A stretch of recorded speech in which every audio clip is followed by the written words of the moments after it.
Hello everybody, this is Goji73 and this is the last figure review of my current collection update.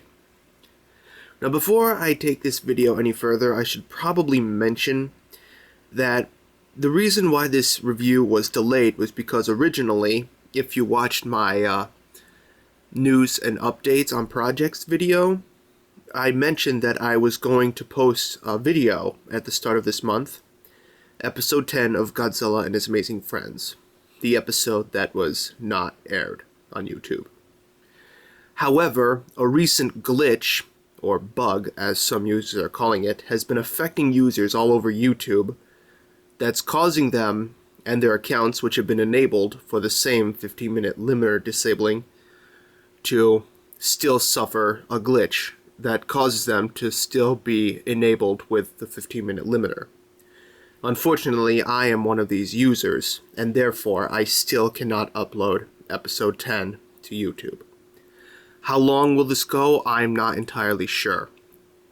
All I know is that, as a result, I cannot post episode 10 until further notice once YouTube fixes this glitch. So, I'm sorry everybody.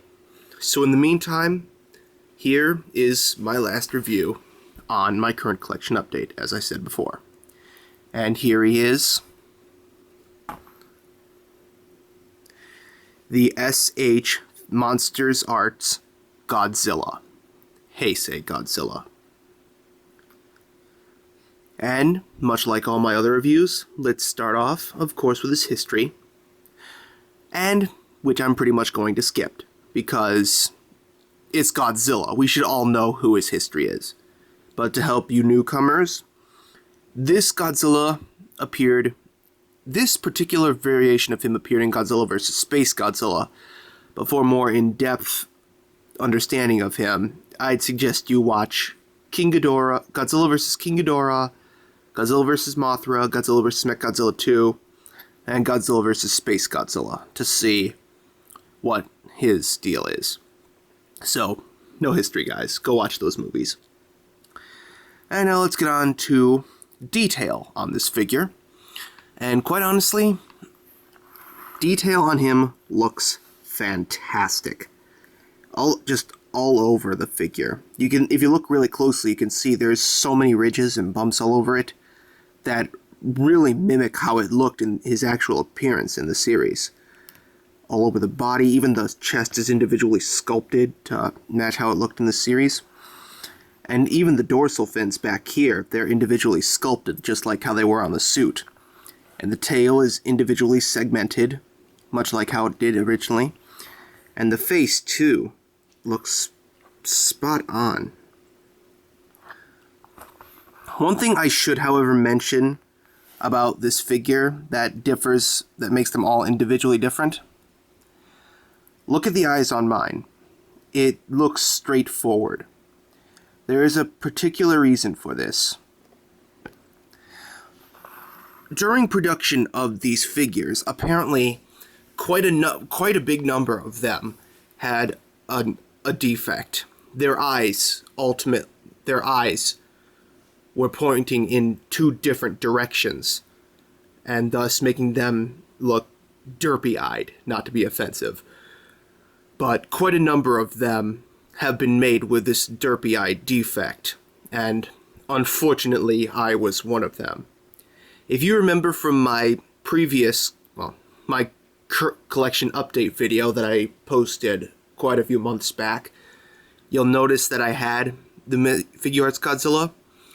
That Figuarts ultimately had the defect.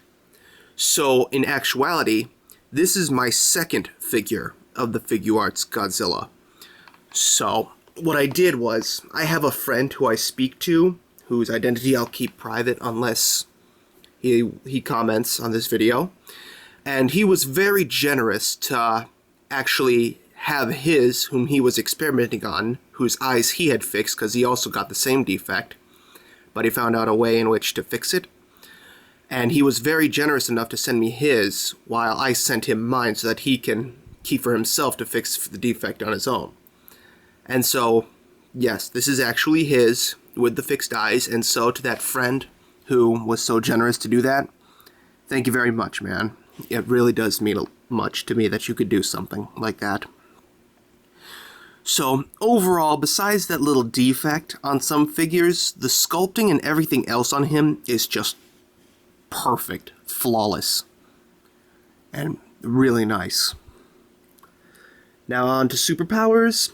I believe we should all know this by now. The atomic ray, since it is the Heisei Godzilla, as well as the spiral ray, but that's later on in the series.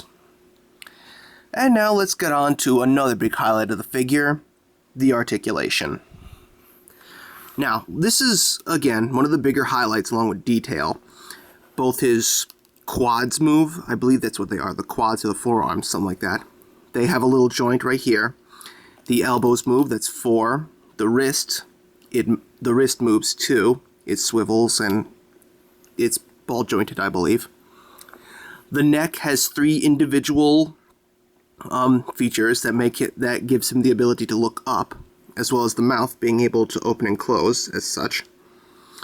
And the waist has a joint on it that allows it to do what I'm basically just showing you off there. So overall, that's 2, 4, 6, 8, 9, 10, and plus there is 3 joints in each leg, so that's 16. And the tail, it's, like I said, it's segmented, therefore it's allowed to go in many different directions. So I have no idea how many joints there are, but that's quite a big number of them. So yes, articulation is a definite A+. And now let's get on to sizing. But before I should go on to sizing, let's show a brief comparison of the Figuarts Godzilla to the Bandai Heisei Godzilla. Now, as you can see here, the Figuarts is slightly smaller, but I think if you can meddle around with the articulation, it could probably be size on. But ultimately, what it makes up in the slightly smaller, not to the point where it's so bad type of sizing, it makes up with detail and articulation.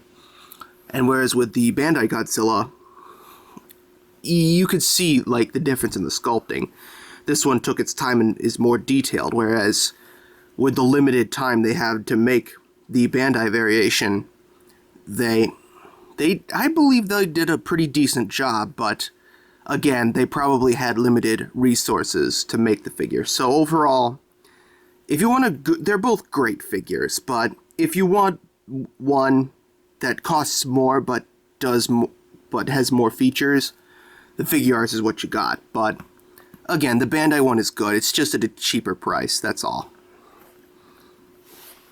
So yeah, and with that little bit about sizing, you'll notice that the Figuarts Godzilla also scales up well with any other incarnation of Godzilla. Take, for example, the Showa 1968 Godzilla. Let me pull my camera back a little bit so I can show you. Yeah, as you can see, the Figuarts Godzilla scales up pretty well, almost spot on with any other incarnation of Godzilla you may have.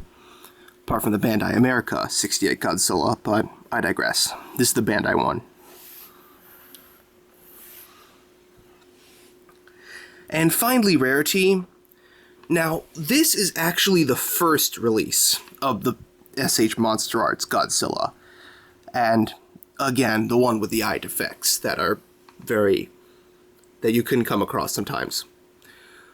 Which, it comes at a pretty hefty price, unfortunately, of like $70, $60, somewhere around that price range. What I am hearing, however, is that the figure is going to be re-released this June, hopefully with a few updates. So, I'd say he's still pretty... you can come by him quite a little often, just... Unfortunately, he's still at a pretty hefty price, so I digress. And so that's it for this review. History is very well known. Detail is great. Superpowers we all know. Articulation is great. Sizing is great. And Rarity, you can still find him on several stores. So, 10 out of 10. Easy 10 out of 10. So that's it. I hope you enjoyed this review.